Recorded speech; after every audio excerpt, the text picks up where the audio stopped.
Quem você pensa que é? Poucas pessoas têm oportunidade ou até mesmo interesse de saber quem veio antes.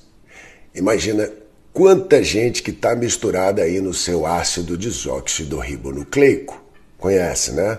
Não? Então vai lá no Aurélio que eu espero. Mentira. É a sigla em inglês do DNA. Então agora pensa. Para nascer nós precisamos de 2 pais, 4 avós, 8 bisavós, 16 trisavós, 34 tetravós, 64 pentavós, 128 hexavós, 256 heptavós, 512 oitavós, 1024 n-avós, 2048 decavós. Só nas últimas gerações são 4.094 pessoas. É gente pra caramba. Imagina! Juntar todo mundo ia precisar do quê? De um ginásio, né? E isso tudo só nos últimos 300 anos, antes de eu e você nascermos. Quem foram essas pessoas? De onde eles vieram? Quantas lutas, quanta pauleira braba já viveram, guerras, fome, epidemias, catástrofes. E mesmo eles não tendo a menor ideia que você ou eu estaríamos aqui hoje, quanto amor, quanta alegria, quanta vitória, quanta prosperidade, quantas características pessoais, não é? Qualidades, defeitos, medos, virtudes, coragem, esperança. E quer você queira ou não, está aí em algum lugar dentro de você, dentro das suas células, está tudo aí. E quando você for olhar no espelho da próxima vez, para e pensa nesse mundaréu de gente que te habita.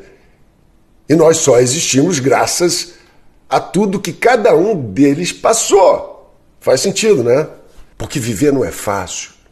Sobreviver é um exercício diário. Hoje em dia a gente aperta um interruptor e a luz acende. A gente abre uma torneira e sai água. Lá atrás não tinha nada disso. Não tinha penicilina, não tinha raio-x, não tinha anestesia. Passados 60 anos era um feito. E outra, a maioria dos nossos ancestrais nem nasceram aqui, eles vieram de outros países. Como é que eles vieram parar aqui? De onde eles vieram? Quem juntou com quem? A reverência à memória dos nossos antepassados é parte do autoconhecimento. Porque sem entender essa origem, sem entender o seu passado, você não consegue criar referências para o seu futuro. Outro dia eu ouvi o Mário Sérgio Cortella, que eu adoro, uma das mentes mais brilhantes que eu conheço, ele falando uma frase de um filme que, apesar do contexto dele ser diferente, cabe muito bem aqui no nosso papo de hoje. E ele dissertava sobre o resgate do soldado Ryan. O filme extraordinário do Spielberg, né, onde um pelotão é designado para repatriar um soldado que estava no fronte durante a invasão da Normandia, na Segunda Guerra. E a primeira cena do filme dura quase 15 minutos, talvez mais. É uma daquelas cenas antológicas desse gênio do cinema, né? O desembarque na praia, na posição Omaha, que foi a mais difícil, né? E aquela saraivada de bala, aquelas câmeras subaquáticas, lembra? O sufoco dos soldados desprotegidos. É uma cena muito realista, muito impressionante, difícil de ver. E por que resgatar um soldado enquanto outros milhares estavam perdendo suas vidas? Por que aquele soldado específico? Eu não vou explicar porque vai tomar muito tempo, só vendo o filme mesmo, já tem 20 anos, todo mundo já deve ter visto. Mas achar um paraquedista perdido no meio de um inferno como aquele é uma missão que só o Spielberg pode cumprir, não é verdade? E quando encontram finalmente o tal soldado, interpretado pelo Matt Damon, apesar de ele ficar devastado com a notícia da perda dos irmãos, ele não quer parar de lutar, voltar para casa. Ele não aceita. Ele acha que é dever dele continuar, pela memória dos irmãos. Mas acontece que vários outros morreram para que ele pudesse ser salvo. Esse é o dilema do filme.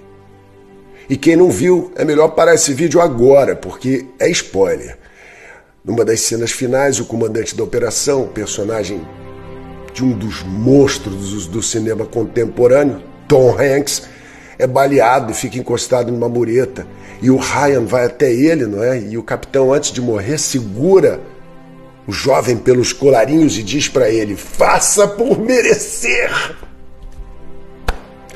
faça por merecer. Será que depois de tudo que passaram nossos ancestrais, toda a dificuldade, toda a resiliência, todo o sacrifício para criar os filhos, para que eles pudessem também criar os seus próprios filhos e assim por diante, não é? Até chegarmos em você e eu aqui hoje, a pergunta é, nós fazemos por merecer? Por merecer a nossa existência, merecer a vida, esse mistério magnífico que mesmo não conhecendo toda a razão, nós participamos, não é, dessa vida e que nós partilhamos com outras e outras pessoas que vieram antes de nós. E que, no mínimo, deveríamos honrar o que fizeram pela gente.